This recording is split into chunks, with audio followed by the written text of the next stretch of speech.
刚开始和蓝忘机睡一张床的时候，魏无羡觉得哪哪都不对，随便翻个身不小心碰到，都害怕蓝忘机把他一脚踹下去。我不与旁人触碰。他记得蓝忘机是这么说的。湿透的衣物增加了重量，衣领勒得他脖子生疼。面容俊秀的少年看向他时满是戒备和抵触，所以当他睁开眼，看到蓝忘机那双近在咫尺的眼睛，脸上露出的表情可谓惊恐。大清早，同一张床，两个男人发丝交叠，双腿纠缠，准确地说是他的腿搭在蓝忘机腿上，对方雪白的衣领上还有疑似他留下的不明水渍。哈哈，早啊，韩光俊。魏无羡收回自己的腿，迅速与对方拉开1尺的距离。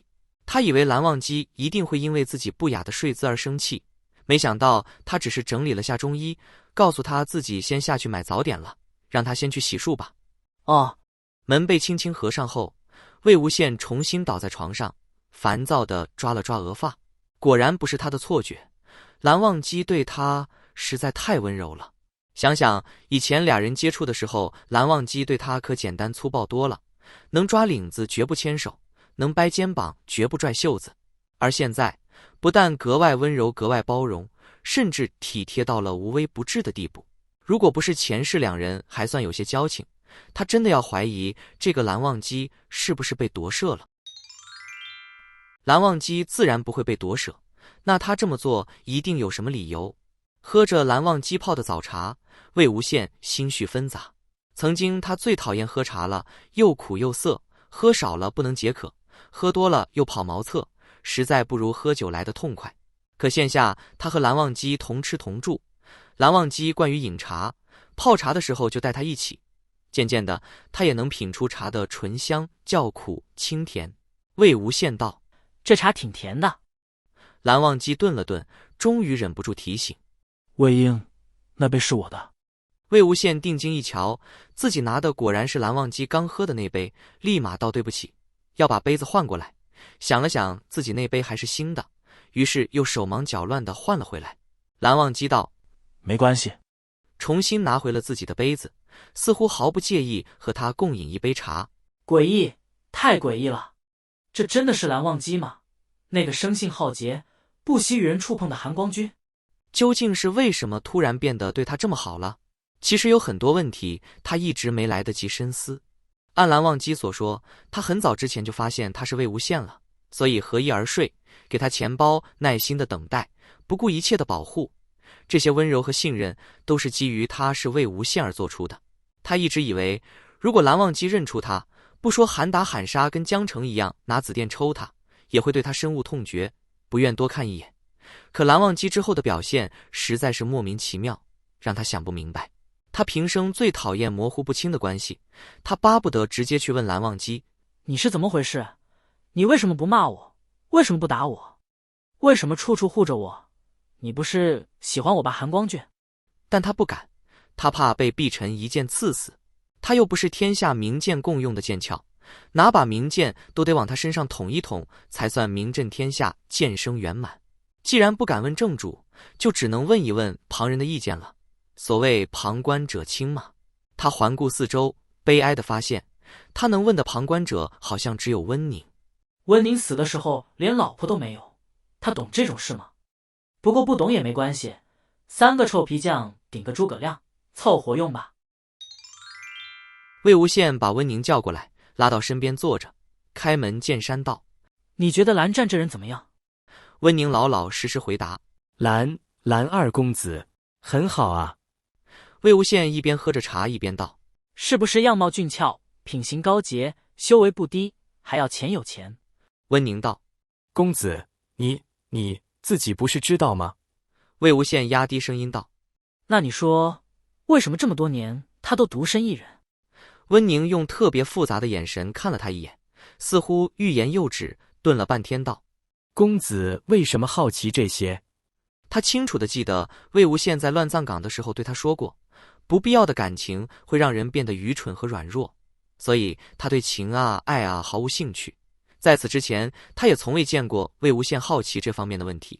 他想了想，又补充道：如果是蓝二公子的话，公子你应该知道为什么吧？魏无羡点点头，心道：也是，蓝湛这样的，别说女人，他对男女都不感兴趣。看起来别人都以为我对他很了解，其实不然。蓝湛这人嘴跟上了锁似的，有的话你不问他就不说，当然你问了他也不一定说，也不知道他心里究竟是怎么想我的。温宁突然道：我觉得蓝二公子对公子你很好。魏无羡才反应过来，原来他又把最后一句说出来了，感慨道：我当然知道他对我好，可是他为什么突然对我这么好了？我记得我们两个之前关系还挺差的。温宁心生疑惑，小声反问道：关系差？我感觉韩光君挺喜欢公子的啊。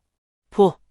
魏无羡一口水全喷了出来，他用袖子擦了擦下巴上的水珠，惊叫道：你说什么？谁的？蓝湛他喜。他说了半天，仍是没勇气把那句话再重复一遍，最后叹了口气，用不争气的眼神看着温宁。你怎么会想到那儿去？温宁道：我觉得你们表现的还是挺明显的。说着还伸出手给他一五一十的分析。我堂哥说过，你喜欢一个人的时候，眼睛会不自觉看向他，而且对视的时候会忍不住想笑。你和蓝公子就是。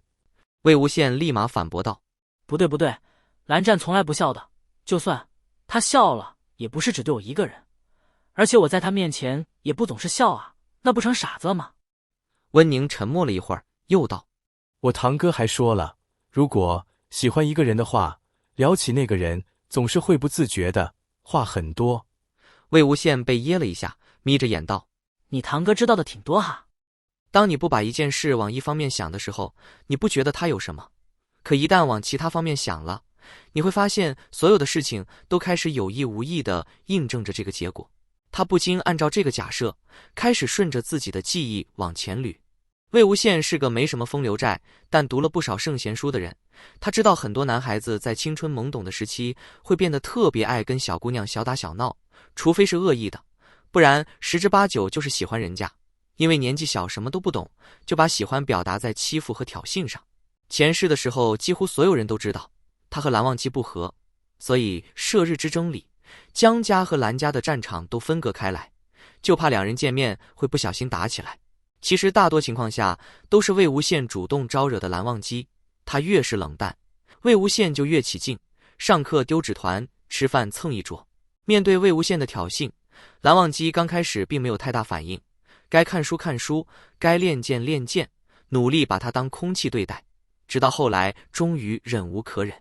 虽然蓝忘机只是想一脚踹开他，开口也不过那几句，可魏无羡就喜欢有事没事的找他，甚至大言不惭地对蓝忘机说过：小古板，脾气这么差，以后肯定讨不到老婆。当时蓝湛是怎么回答的？当时他只说了滚。看到他恼羞成怒的样子，魏无羡仿佛捡了个大便宜一般，哈哈大笑起来。怎么，你不信啊？我跟你打赌，你这脾气要是能娶到老婆，我跟你姓。不怪他有事没事就爱撩拨蓝忘机，主要是蓝忘机这人实在是太闷了，眼神总是淡淡的，看什么都有点无所谓的样子，没人知道他喜欢什么，讨厌什么。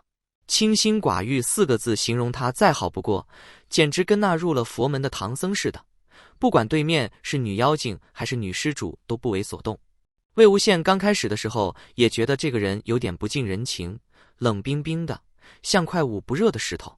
可后来他愠怒，他窃喜，他责问，他得意，他越是提醒自己静心守礼，他越是放肆自缢，无所畏惧。当他看到蓝忘机被他气得咬牙切齿，拳头发抖时，心里被一种不熟悉的情绪填满了，将名未名，将声未声，这感觉非常奇妙，就好像一朵花在别人面前总是闭合垂首，却唯独为他绽放。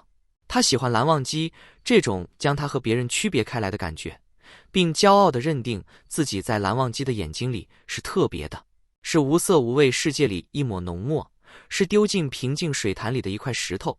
所以他时不时就要来这么一下，好来确认对方的确会为他泛起涟漪。这么一想，他的确很黏着蓝忘机，不但黏着，态度还有点变态。